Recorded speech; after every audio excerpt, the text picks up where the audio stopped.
has its origins dating back to the last days of the Soviet Union. The Soviet Union in the late 1980s was reaching out to end the Cold War and make peace with the United States and with Europe. And if we had accepted that basic proposition put forward by President Gorbachev back in the late 1980s, that this was an opportunity for real peace and real cooperation, we would never have come to the war in Ukraine. President Gorbachev unilaterally disbanded the Soviet military alliance, the Warsaw Pact. And at that moment, the German Chancellor Helmut Kohl saw the opportunity for the rapid reunification of Germany. To achieve that, the German government and the United States reached out to Gorbachev and said, look, you are disbanding the Warsaw Pact. Germany can reunify. We will not take advantage of that. We will not, to be specific, move NATO even 1 inch eastward. And Gorbachev said, that's important. And during 1990, the US and Germany and the NATO Secretary General Manfred Werner, because I point out that he repeated this in June 1990, told Gorbachev on repeated occasions, NATO will not expand. And this, I think, is the starting point of the war, because the US broke its word almost immediately. With the end of the Soviet Union, the United States leaders decided the US is now the unchallenged and unchallengeable superpower. We can do what we want. Even though Russia is the successor state to the Soviet Union, technically even the continuation state, it could be said, meaning that treaties and other obligations on arms control and so forth continue to apply. The United States decided that, well, we'll expand NATO. We won, they lost. NATO will now expand eastward.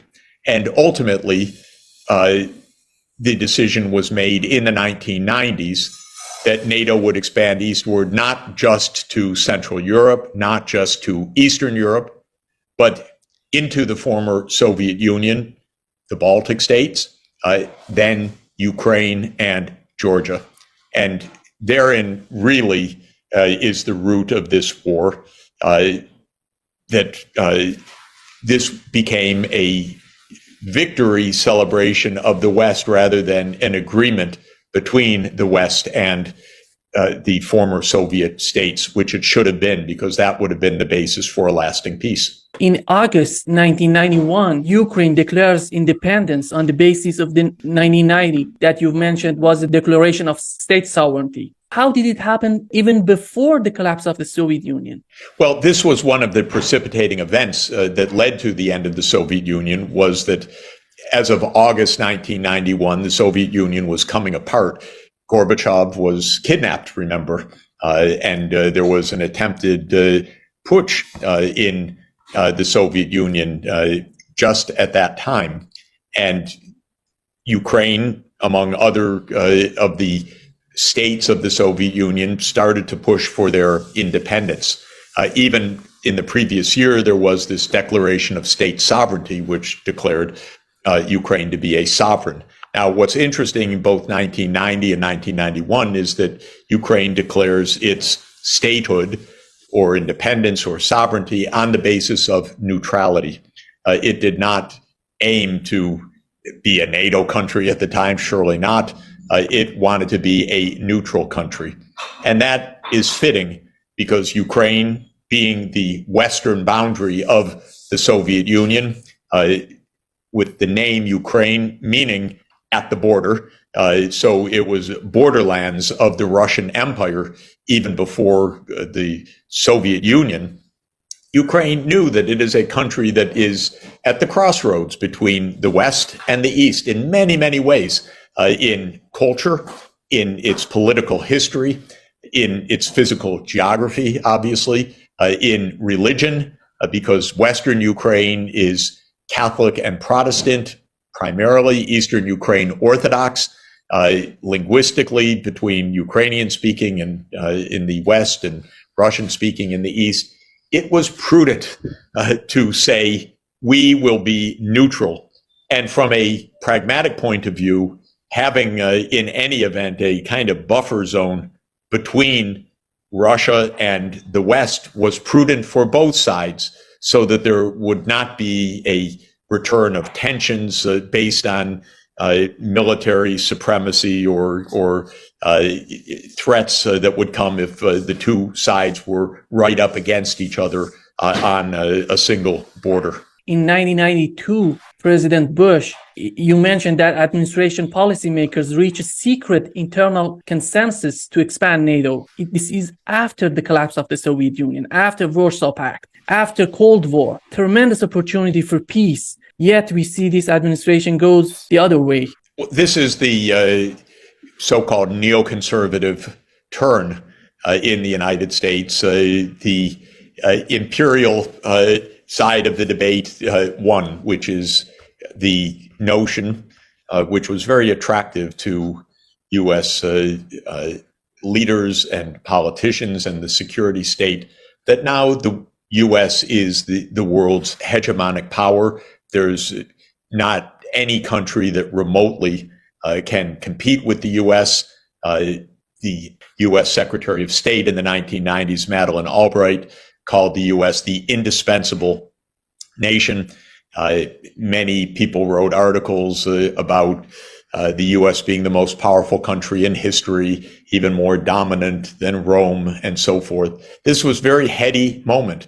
The U.S. had won the Cold War in the U.S. view. The U.S. had just won the Gulf War against Iraq, showing the might of America's sophisticated armaments. Russia was flat on its back in economic exhaustion and internal political divide. China was a nation of peasant rice cultivators. There was no conceivable threat to the United States seen in those days. So the arrogance was running very, very high, and it just seemed right. Well, now we can start claiming more pieces on the board. And NATO enlargement was quickly taken up. There were internal debates in the Clinton administration. I refer to decisions already taken in the last year of the Bush senior administration. But when Clinton came in, there were some continuing debates. His own Secretary of Defense, William Perry, was strongly against NATO enlargement because he said it will spoil or poison the emerging good relations with Russia. And he was very prescient about that. But he was overruled by the hardliners. Certainly the public face of the hardliners was Madeleine Albright, the Secretary of State, who said, we're going to do it. And this was perhaps her Central European roots, or her view of America as the indispensable power. But generally, both in the Democratic and the Republican parties, the political leaders of foreign policy were in favor of U.S. muscle flexing and NATO enlargement. It is not incidental to mention that starting in the mid-1990s, a lobbying campaign for NATO enlargement was led by none other than the chief lobbyist of Raytheon, one of the major military companies in the United States. So there was big money to be made selling U.S. armaments to what would be the candidate or new NATO member countries. And no doubt the commercial side of this also had its significant play. In February 1992, we have this Wolfowitz Doctrine. Do you think that this doctrine was the case since the collapse of the Soviet Union? Well, the idea of the Wolfowitz Doctrine, or Wolfowitz and Cheney, or Wolfowitz, Rumsfeld and Cheney, but soon it would be, again, bipartisan, was that now the U.S. would be the dominant power in the world, and it should basically ensure U.S. dominance in every part of the world, and take actions to ensure that the U.S. would not be threatened by any regional power in any new part of the world, including a lot of regime change operations to get rid of governments that had been Soviet allies, so that we could have a U.S. Backed and pro-U.S.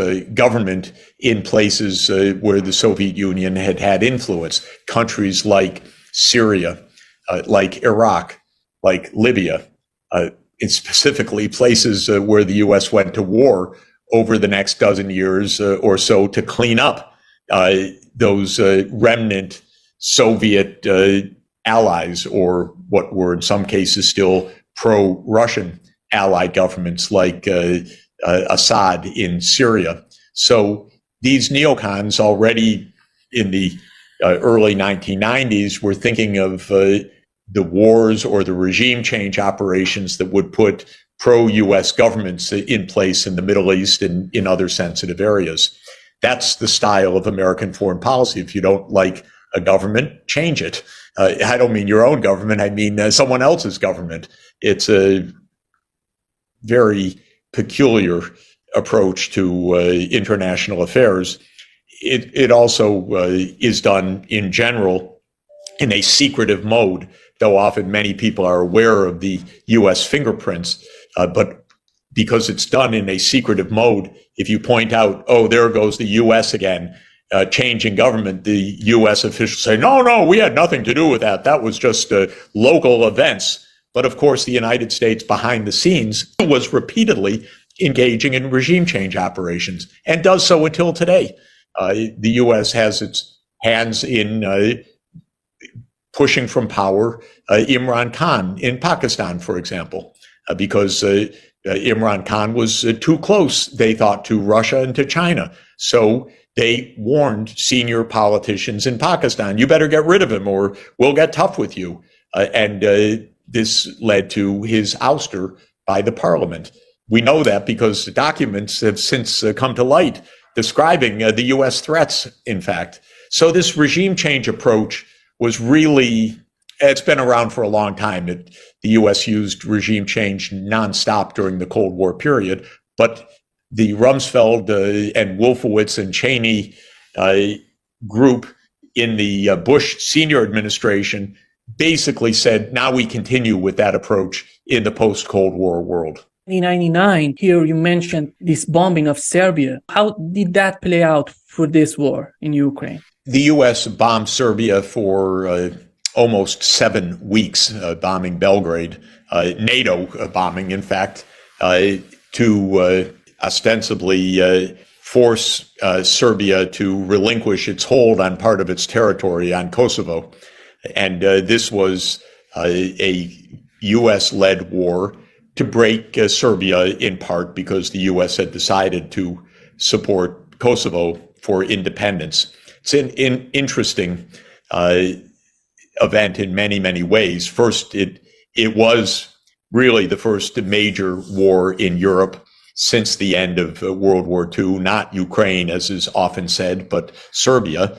Second, it was a NATO operation, in my view, giving lie to the repeated claim that NATO is a defensive organization. NATO is a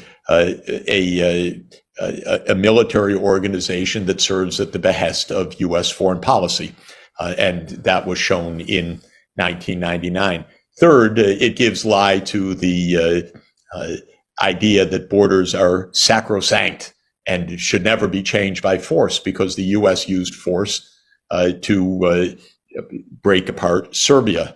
And of course, the Russians have repeatedly pointed to that as an example of how countries divide and so forth, and the role of the West. But the U.S. is never very sensitive to these illustrations of its hypocrisy.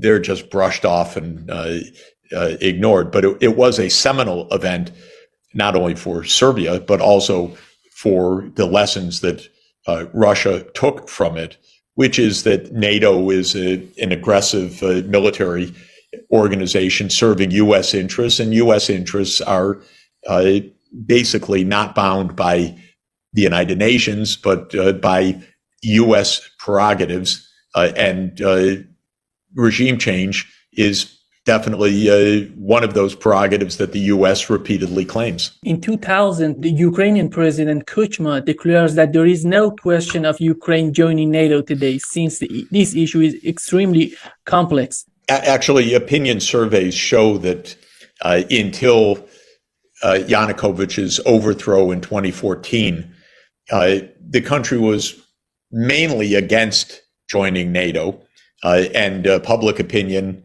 led in part by President Kuchma or President Yanukovych and others who told them this is very complicated. It could get us into a lot of trouble. We should be very, very careful.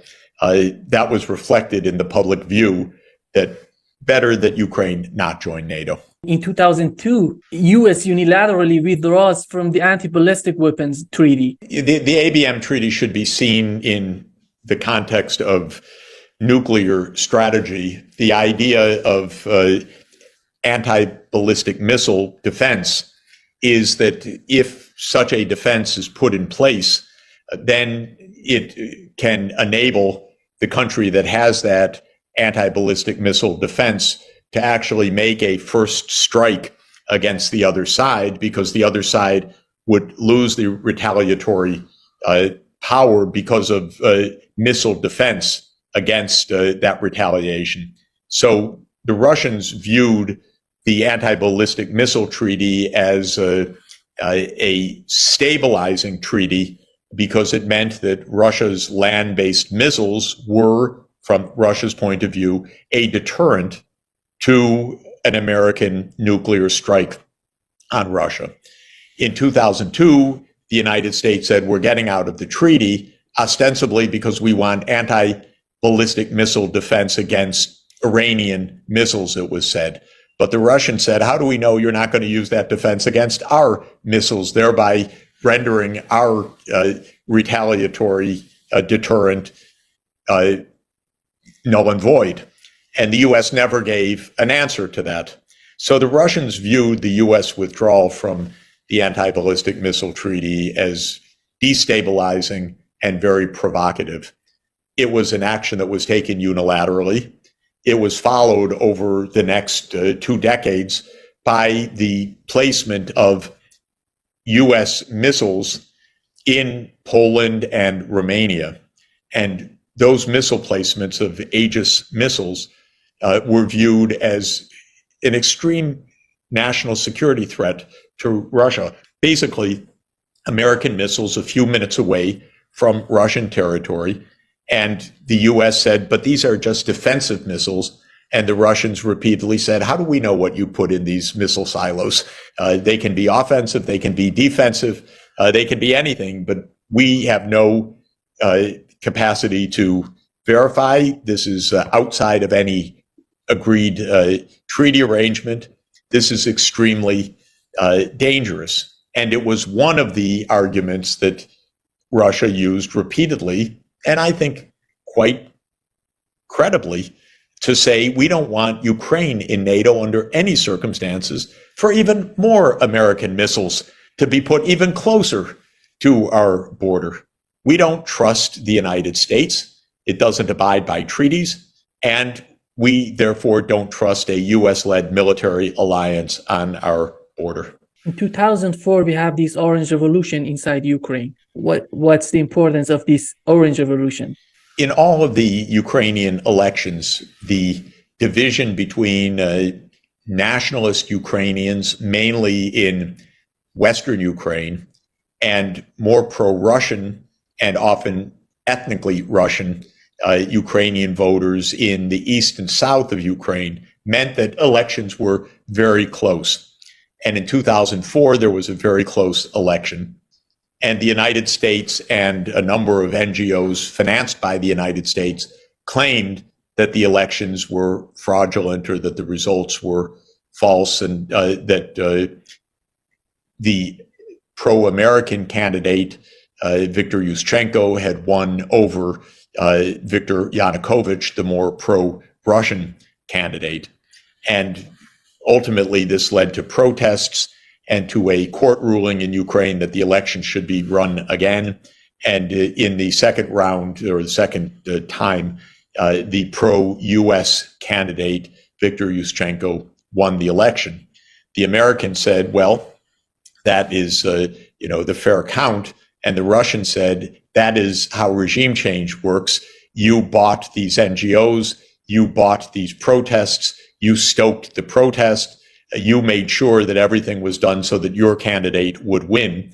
And they called this a U.S. regime change operation. The U.S. called it essentially a revolution of dignity, and a term that would be used later for the Maidan. But it showed the deepening distrust, because there was no question the United States heavily funds political activity in other countries. The U.S. would never tolerate this inside the United States, but it very heavily funds political parties, movements, and so forth. And the Russians are looking at this and saying, yes, we understand you're playing games on our neighboring country. The U.S. says, no, you're the one playing games. But you can see it's a complete breakdown of trust. I personally am against the U.S. financing this kind of political operation in another country, period, because I use the standard, what would be acceptable from a U.S. point of view, and I know it would not be acceptable that foreign governments were deeply implicated in our election process. So I think the United States is, at a minimum, extremely imprudent, but I'd say quite believably much, much more deeply involved in turning events one way or another. And that was the claim that was made in 2004 by Russia. In 2007, Putin strongly criticizes the U.S. attempt to create a unipolar war in Munich Security Conference. Putin said, enough, you're surrounding us. Because remember, in 2007, also, there was a massive NATO enlargement that included not just the first three new members, Hungary, Poland, and the Czech Republic, but 7 new members coming in George Bush's period, the 3 Baltic states, Estonia, Latvia, and Lithuania, 2 Black Sea states, Bulgaria and Romania, and 2 Balkan states, Slovenia and Slovakia, let me say, not quite Balkan states, but this meant 7 new NATO members, and Putin really was extremely strong in 2007 in this annual Munich Security Conference. Stop. You violated the promises that you made 17 years ago about not 1 inch eastward, and you are absolutely threatening us. Now, remember, this is a context in which NATO has bombed Belgrade. This is a context in which the U.S. unilaterally withdrew from the ABM treaty. This is a context in which the U.S. is deeply meddling in Ukraine's politics. So Putin says in 2007, enough, stop any more NATO enlargement. Of course, the U.S. Never listens to such complaints. In 2008, we have the U.S. ambassador to Russia, then U.S. ambassador to Russia, William Burns, now director of CIA. He wrote this amazing memorandum talking about the NATO enlargement. This entry of Ukraine in NATO is the brightest of all red lines. Yes. That famous memo, "Niet" means "niet." Really, it's not just Putin, it's the entire political class of Russia that utterly rejects NATO enlargement to Ukraine. And the memo is very clear. This could really be destabilizing. Now, at the time, Burns was the U.S. ambassador to Russia. Now he's the CIA director. He knows how provocative America has been. And interestingly, this memo was a WikiLeak. We only know about it because WikiLeaks showed it to us. The American people are not really told anything about any of this because the whole idea of American foreign policy is that the public should be ill-informed and listen to the official narrative, which our media just blindly repeat and just go along with whatever the U.S. government is saying. But once in a while, we get a leak that shows us the truth of what these policymakers are really saying to each other. And it's pretty ugly because it's very much at variance with what we hear as official statements from the government. In February 2008, U.S. recognizes Kosovo independence over heated Russian objections. Well, this is just to say that NATO broke up Serbia by design. Serbia was an ally of Russia. The Russians complained. The UN Security Council obviously could not endorse this because Russia and I presume China and others would have objected. But the U.S. goes ahead and recognizes Kosovar independence in any event. And this comes back later when Russia holds a referendum in Crimea, which shows overwhelming Crimean support for being part of Russia rather than being part of Ukraine. And the United States says that's absolutely unacceptable. And Russia says, well, what about Kosovo? And the United States doesn't answer. It's an example of U.S. hypocrisy at a minimum, but a very influential one in terms of how Russia came to view the U.S. during this period, which is as a country that would not negotiate over anything, just took unilateral moves. In April, NATO declares that Ukraine and Georgia will become members of NATO. It's officially the first time they're officially announcing that, isn't it? In 2008, at the Bucharest summit, George Bush put on the table for all of NATO to endorse NATO enlargement to Georgia and to Ukraine. At the time, the European countries were strongly against this because they understood how dangerous and provocative it was. And so they refused to support a clear roadmap for Ukraine to join. But Bush insisted, and remember, this is the U.S. military alliance, that NATO endorse eventual membership of Ukraine and Georgia. And as usual, the Europeans didn't continue to object. They just went along with the United States. And this was an incredibly provocative action. Provocative for so many reasons, most notably the fact that Ukraine should be neutral between the two big powers, just for safety of the whole world. Second, that Ukraine had come into its sovereignty with a declaration of neutrality, and the U.S. was directly challenging that. Third, Ukraine at the time was deeply divided internally over the NATO enlargement question. The government in power, the one that came in after the so-called Orange Revolution, wanted it, but public opinion did not run along with that government. And that government, in fact, would lose the election the following year. Provocative because Russia had warned specifically the United States, NATO enlargement to Ukraine is a red line. Do not cross it. That was Putin's message in 2007. And provocative, of course, perhaps most of all from a historic point of view. If one just looks at the map, it's quite plain what the U.S.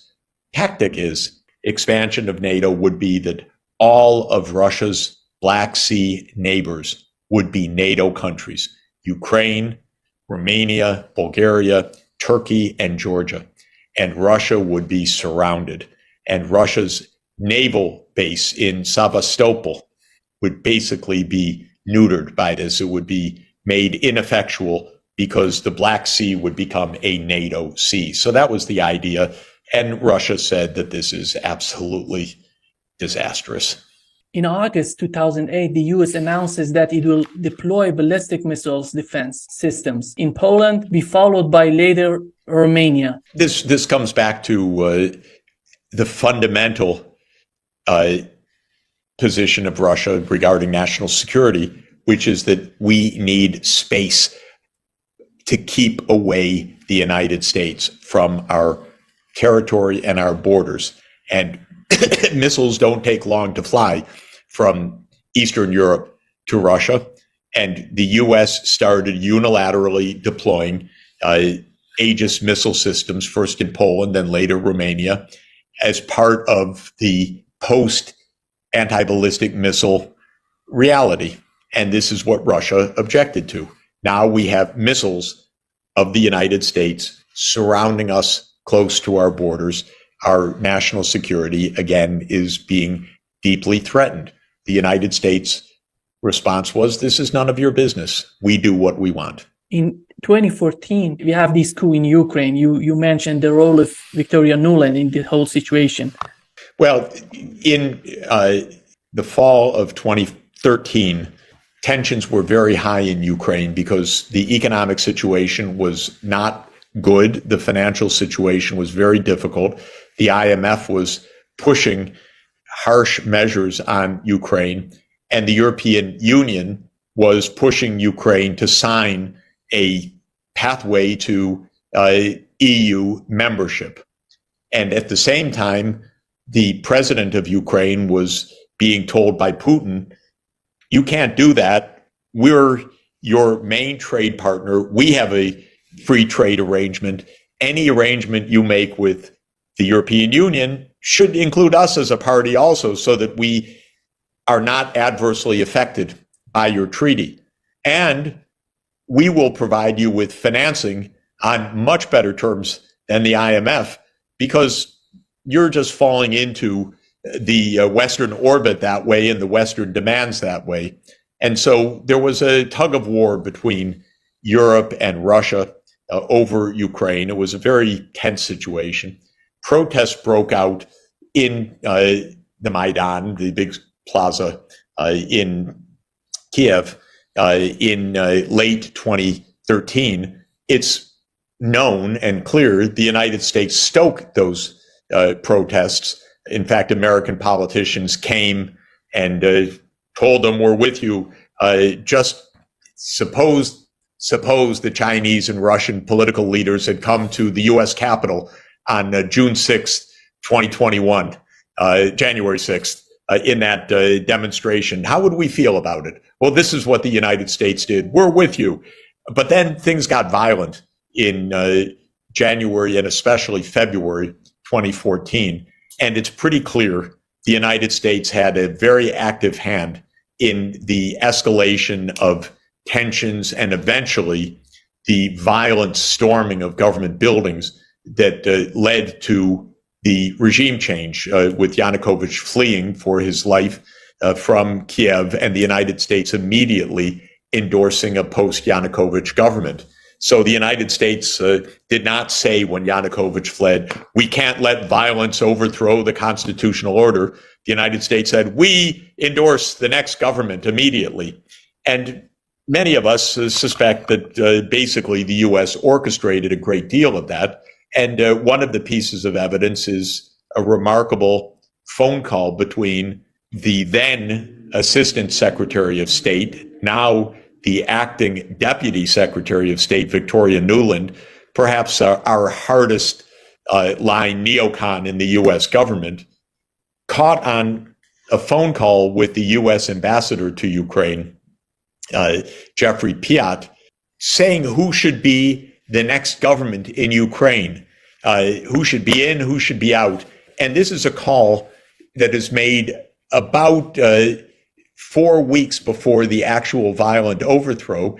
And it describes exactly who's going to become the next prime minister. So many of us listen to that and add in the other pieces that we know and believe that this was a typical U.S. regime change operation.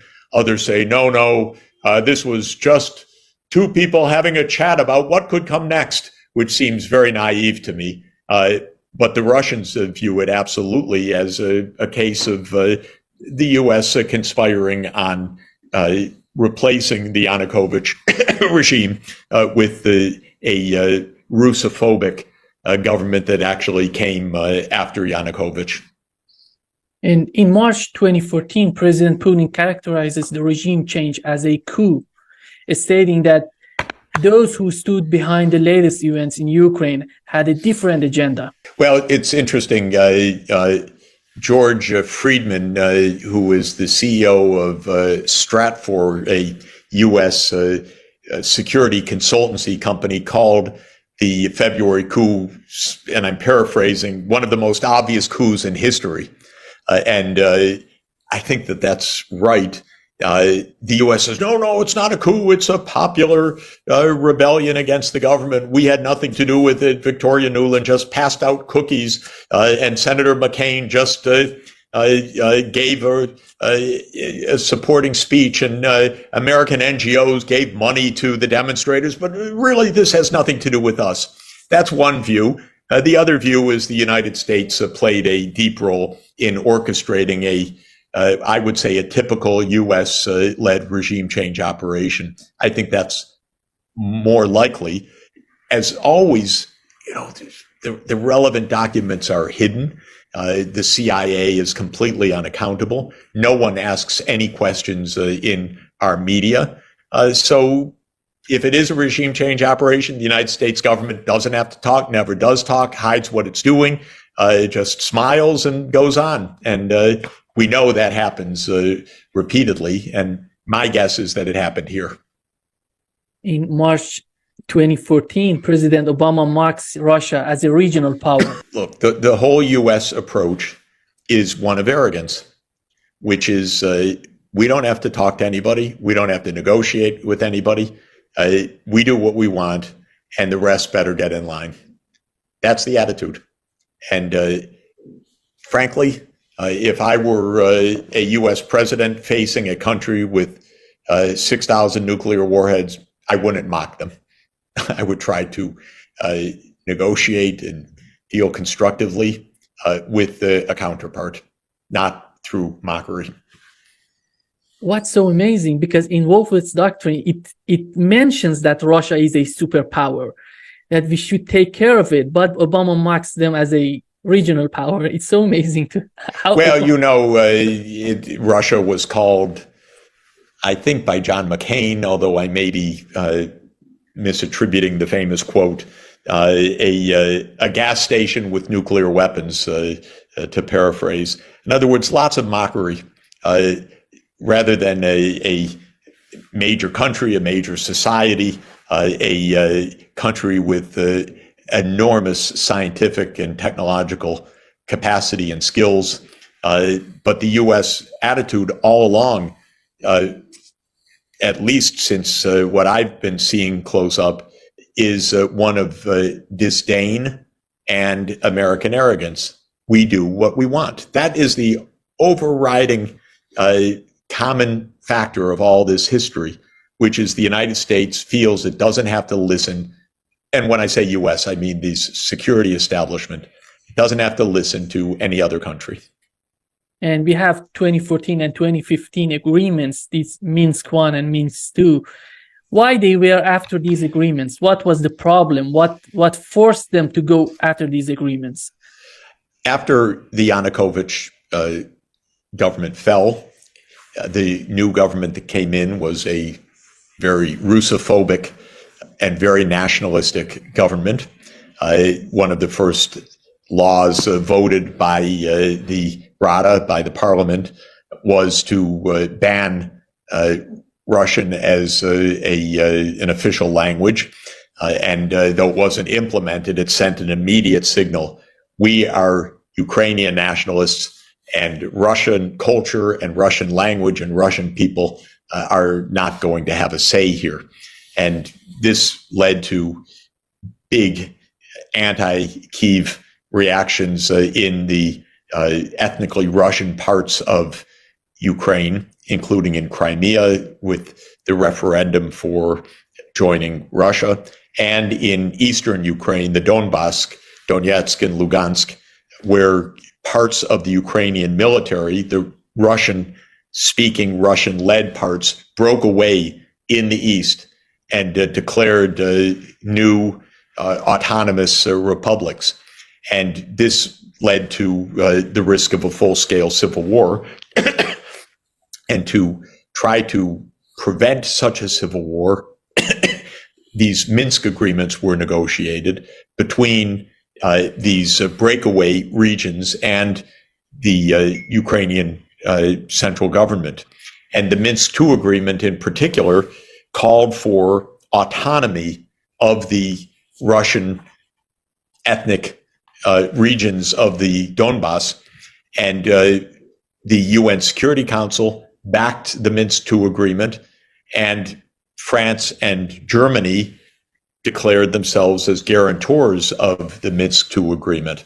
There was only one problem, and that is the Ukrainian government had no intention of honoring the Minsk II agreement, that is to grant autonomy to these ethnically Russian regions. And so the Ukrainian government just ignored the Minsk agreements and failed to implement it. The United States, as backer of Kyiv, just said that's fine. And so too did Germany and France. They ignored the failure of Ukraine to honor what it had signed, and it offered not only no pressure, but basically tacit support to Ukraine to ignore the diplomacy. In 2019, the U.S. unilaterally withdraws from the Intermediate Nuclear Force Treaty. Russia harshly criticizes this event. These are nuclear weapons for use in the intermediate range, not intercontinental ballistic missiles, but nuclear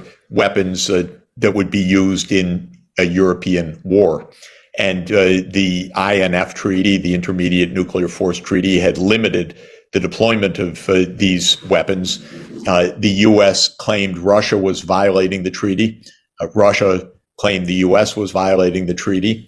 Rather than negotiating, as should be done, typical of the Trump administration, Trump walked out of the treaty unilaterally, recalling what had happened 17 years earlier when the United States unilaterally withdrew from the anti-ballistic missile treaty. So this was just another step of destabilization. And recall that one of Russia's greatest points of opposition to Ukrainian membership in NATO was the prospect of missiles being placed in Ukraine, just as they were being placed in Poland and Romania. And Russia wanted to negotiate that would not happen. And again, the United States refused such negotiations. In September 2021, the U.S. reiterates support for Ukraine's NATO aspiration. When Biden came into office on January 20th, 2021, tensions were very high. And I had hoped at the time that Biden would cool things down by negotiating with Russia to reduce tensions and to commit NATO isn't going anywhere eastward anytime soon. It turned out that Biden is a neocon through and through, which is not surprising because he always favored the neoconservative message. He always favored NATO enlargement. He played a role in the Yanukovych overthrow, I believe. He always sided with the military-industrial complex. So when he came into office in 2021, the United States repeatedly stated, not only on this September 1, 2021, but at least on two other occasions as well, one at the 2021 NATO summit and also in another agreement of the State Department and the Ministry of Foreign Affairs of Ukraine, that Ukraine will become part of NATO. And so this reiteration of the intention of NATO enlargement meant that 2021 was a disastrous year in which the diplomacy headed due south to the point of complete rupture. And of course, at the end of 2021 in December, President Putin put on the table a draft agreement, a draft treaty between the United States and Russia regarding security. And the United States, at the core of that was Russia's demand that NATO not enlarge. By the way, the U.S. completely rejected the draft and said it would not negotiate on the question of NATO enlargement. And I tried at the end of 2021 to speak to Biden administration leaders. Negotiate. This is your off-ramp. This is the chance to avoid war. But the White House is neocon. They weren't listening. They said NATO enlargement is not Russia's business. Rather extraordinary idea. We're not negotiating. And that was that. Even after going inside Ukraine, Putin was eager to negotiate in March 2022 in Istanbul, which was left by Ukrainian, firstly, they wanted to have some agreements. Later, they decided to not go along with those agreements. I think the best understanding of the special military operation, as Russia calls it, on February 24th, 2022, is that it was a gambit to force negotiations of Ukraine's neutrality. That's how I would interpret it, because the initial military force was certainly not enough to conquer Ukraine. It was a illustration of von Clausewitz's famous dictum that war is a continuation of politics with other means. And this was a continuation of the politics of NATO enlargement, now with other means, with military means. And Zelensky almost immediately, within a few days of the February 24th launch of the special military operation, said, okay, we can negotiate. Ukraine can be neutral. And that initiated actually a very promising process of exchanges of documents between Russia and Ukraine that could have ended the war in 2022, at least in the interpretation of many people, including myself. And after a few weeks of this, when it looked like matters were moving to a negotiated outcome, the interpretation that I believe to be the case is that the United States came in and told Ukraine, stop, do not negotiate away your right to join NATO. We have your back. We're going to defeat Russia with HIMAR weapon systems, with extraordinarily powerful economic sanctions. Hang in there. We've got your back. I think that's what the United States told Ukraine. In September 2022, we had the sabotage of Nord Stream pipeline. Everybody was surprised by that event. That was hitting Russian and Germans because these pipeline goes from Russia to Germany. When it happened, the Western press in London and New York immediately said, well, Russia did it, on theories that were even hard to fathom what they were talking about, because this was Russia's own pipeline. It was the source of Russian income and influence in Europe. That's what the U.S. always objected to, that Russia was the provider of a considerable amount of primary energy resources to Europe. And then the claim is that Russia blew it up on its own, whereas Russia only had to stop any supply of gas to accomplish the same thing without blowing it up and without losing the option to turn it back on. Well, as soon as I saw the explosion, I figured the United States did it, because it's just the kind of harebrained thing that the United States does regularly, so nothing would surprise me. And for a while, the U.S. pointed its finger at Russia. I pointed the finger at the U.S. government with all the preceding evidence of how much Biden and his team hated the pipeline, wanted it to end, and so forth, and much other circumstantial evidence. Then the investigative reporter Seymour Hersh came out with a full account describing how the United States actually did it, which I think holds up till today. Then, crazily enough, the U.S. officials, unnamed, speaking to the New York Times, said, no, it was really the Ukrainians. And we knew about it beforehand. But as typical in the propaganda shell that we live in the United States, even when the U.S. government said it was the Ukrainians, the newspaper shrugged and said, well, that's interesting, and never reported on it again, basically. So this is one of those events that you'd think should be quite important, that we should get to the bottom of it, but we never do, because officialdom has its narrative. That's their story. They're sticking with it. Boom. And that's where we are right now. But I think Seymour Hersh probably got this one right. When this war started, we didn't know anything about the Ukrainian army. But during this war, we learned that this army, 400,000 soldiers, were trained during 8 years, 2014 to 2021, trained and equipped by NATO. And on the other hand, there was tremendous sanctions against Russia, two front of this war, economically and this war in Ukraine. Do you think what was the greatest miscalculation of the Biden administration to go along with war instead of negotiating with Putin? Clearly, the Biden administration and Obama administration before it, in fact, all of the administrations play a game of chicken. They think that they're going to get along with something by making a threat or making a fait accompli. So first, the U.S. thought, okay, after 2004, we have a pro-NATO government in Ukraine. We'll just push that through. That didn't work, also because Ukrainian public opinion wasn't on side. Yanukovych came in and said, no, I want neutrality. And the people supported that. Well, then I think the next step, the United States said, okay, regime change. We throw the guy out. And now we'll get what we want. And I think that was the next bet that the U.S. made.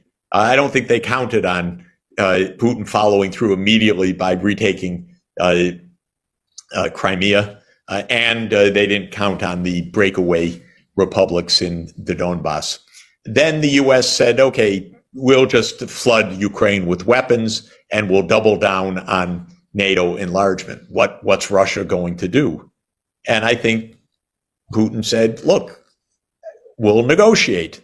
And if you don't negotiate, we're going to act. We're not just going to sit there as you pump up the army and the armaments and repeat the call for NATO enlargement. We're not going to sit there when it's so vital for our national security.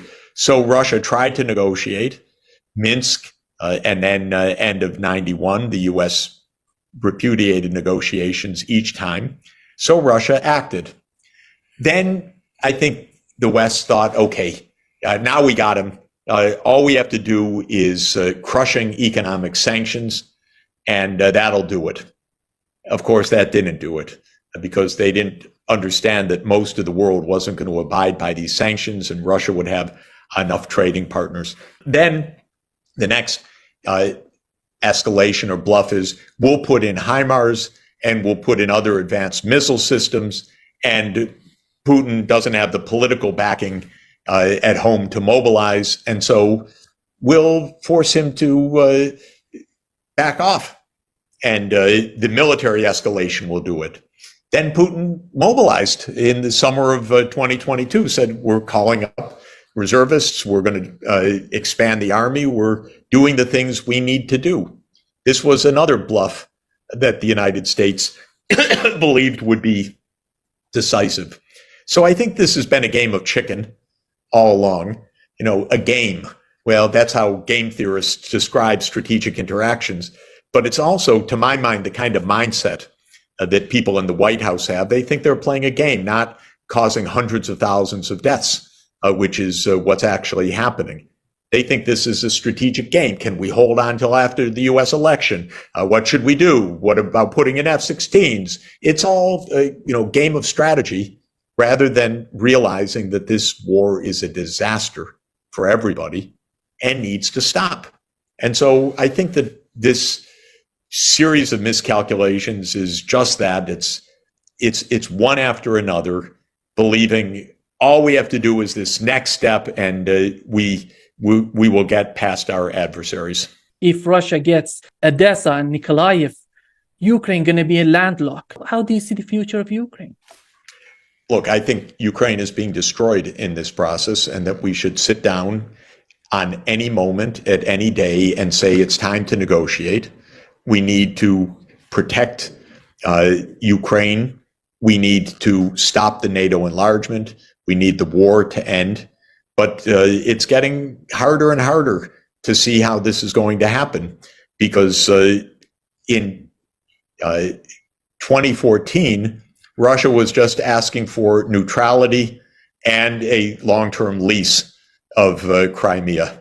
In 2021, Russia was asking for neutrality, and Crimea would remain with Russia, but the Donbass would gain autonomy. That was rejected too. Then Russia annexed 4 territories, Donetsk and Lugansk, Kherson and Zaporizhia.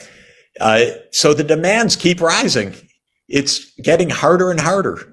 And negotiations should have happened in 2014. They should have happened in 2021. They should have happened in 2022. I'm no seer or fortune teller. I don't know, but I know this war needs to stop. NATO enlargement never should have taken place. And we need to find a political solution to the contested regions. And I don't think, personally, I doubt that there's any solution in which Crimea goes back to Ukraine, given all this history and given the fact that the Russian naval base has been at Sevastopol since 1783, and given the fact that the Western strategy is to surround Russia in the Black Sea and all of that, that I don't think is going to happen. On other fronts, there are different possibilities of negotiation. Will the West lift sanctions? Will Nord Stream get started? Who knows? Many things to discuss. What would the new security arrangements in Europe be? What about the missile placements? So I don't think we can prejudge exactly what a political settlement would be, but I can tell you the current U.S. approach: NATO will enlarge and we will back Ukraine as long as it takes, is a path of Ukraine's destruction.